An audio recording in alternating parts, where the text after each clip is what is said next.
Hey guys, welcome back to my channel. I know it's been a very long time since I have posted a video. My computer broke and then I had personal stuff, but anyways, I hope to update regularly and I decided to do a recap of 2020 BLs that I've watched. I feel like I watched every BL last year and I know it's a little late in the game, but whatever. I decided to do it anyway.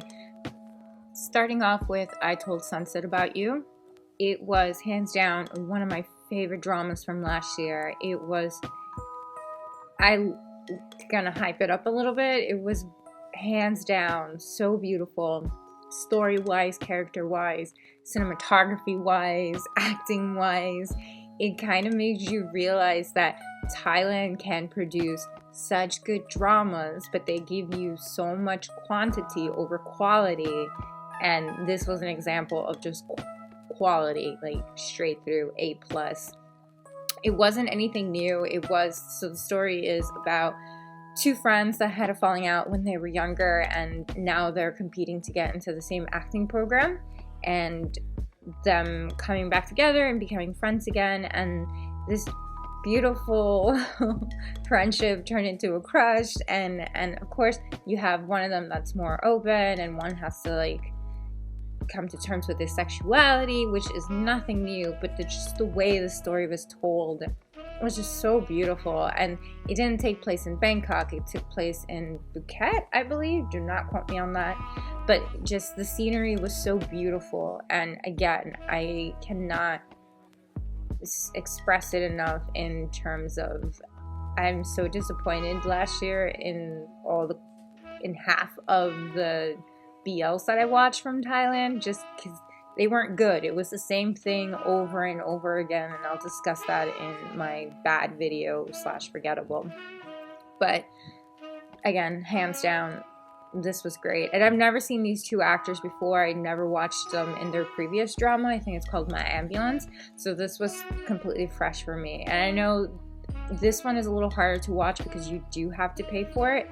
And I'm not saying to go find illegal links, but if you can find a way to watch it, hopefully it will go on YouTube, and hopefully the second season is coming out this year, and hopefully it does not ruin what the first season already has set up, because sometimes second seasons can either make or break it.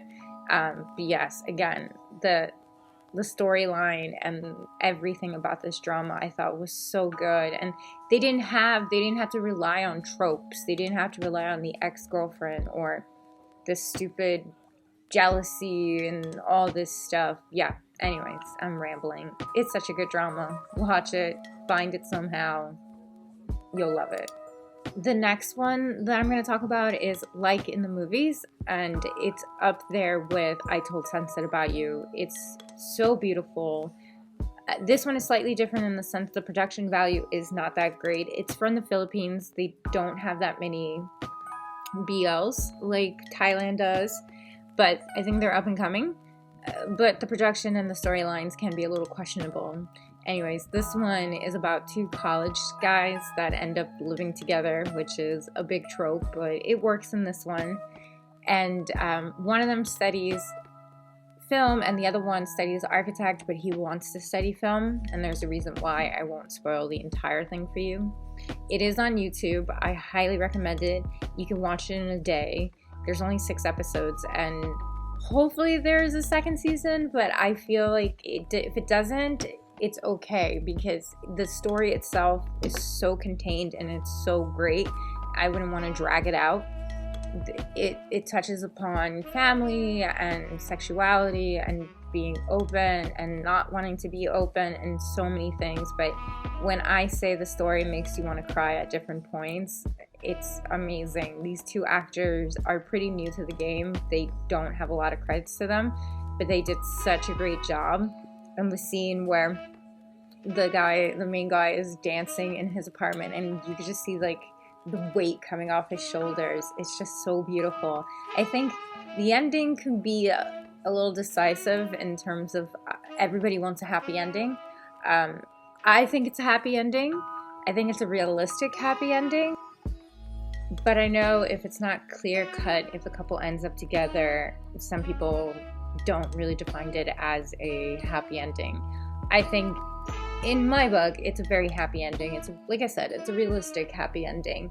One of the things I really loved about the drama is really focused on the fact that one of the characters was very out and proud and was ready to be in a relationship with someone who was also out and proud. He didn't want to hide. And the other person was still coming to terms with his sexuality and not wanting to disappoint his family. But the great thing is that nobody was in the wrong.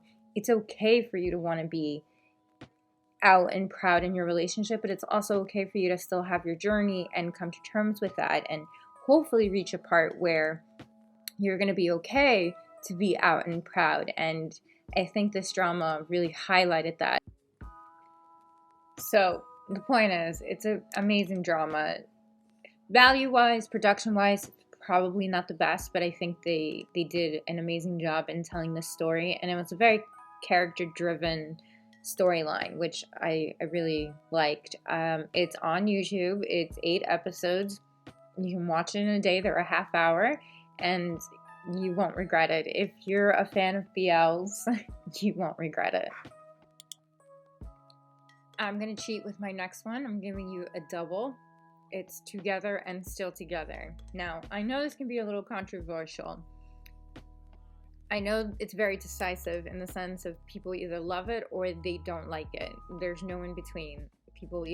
I've read people hate this series or love this series. I think it came out in a very special time.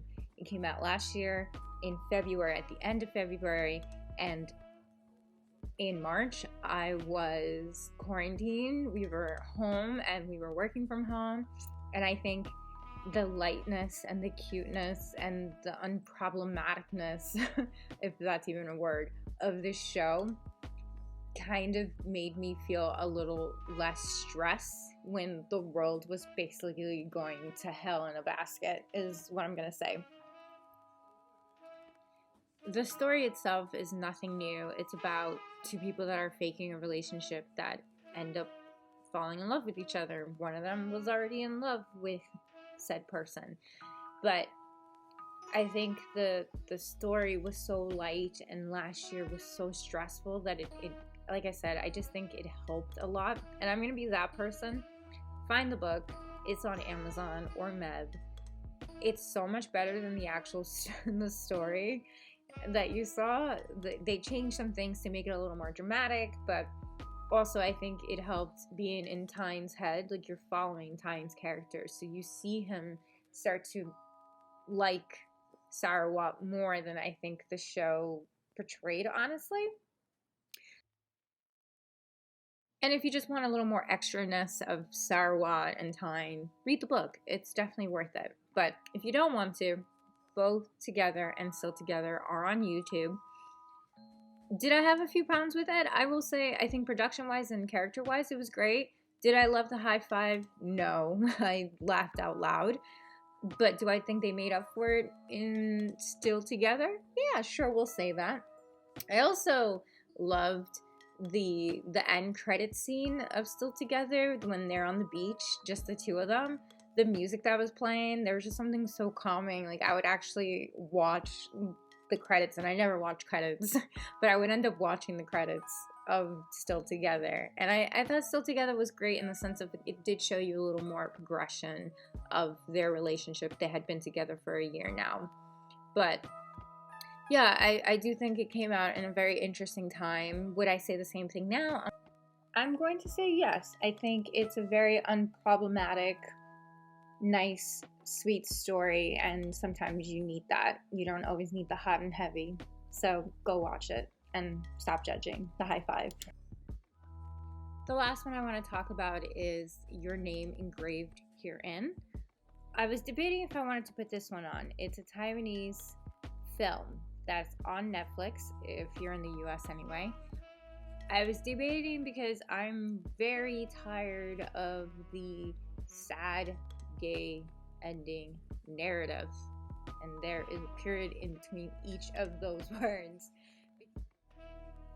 But dang it, this film reeled me in and I ended up loving it. It was very good.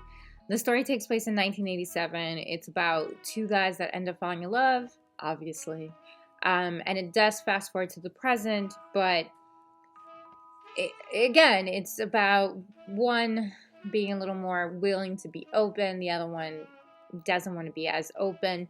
But I think the film itself was just told so well, and it helps that it's Taiwanese and they have a bigger budget, and it was just done in such a beautiful way. Yes, I want a happier story, and again, the ending I think is more interpretive in terms of do they end up together or not. That's up to you. I do think it does fit the narrative that it took place in 1987. They went to a religious school, so of course it wasn't just going to be this very happy story. And overall, I don't think it was super sad. It's a very good film. It does have a nice message, and you know, if it's on Netflix in the US anyway, and it has some very hot scenes, so I guess that makes it a plus if you're into that thing. No judgment. So that does it for this video. I just wanted to talk about a few that that stuck with me. Leave a comment. Tell me what you liked last year, what you're watching now. I'm watching so many of them. I'm particularly loving The Lovely Writer. I feel like I'm going to do a video about that one. And not BL content, but if you're watching K-dramas and you're not watching The Penthouse 2, what are you doing with your life? But either way, leave a comment behind. Tell me what you loved. Tell me what you hated. Would love to hear from you. Let's get a community going. Or not. It's up to you. It's a free country. But I'll see you in my next video. Bye!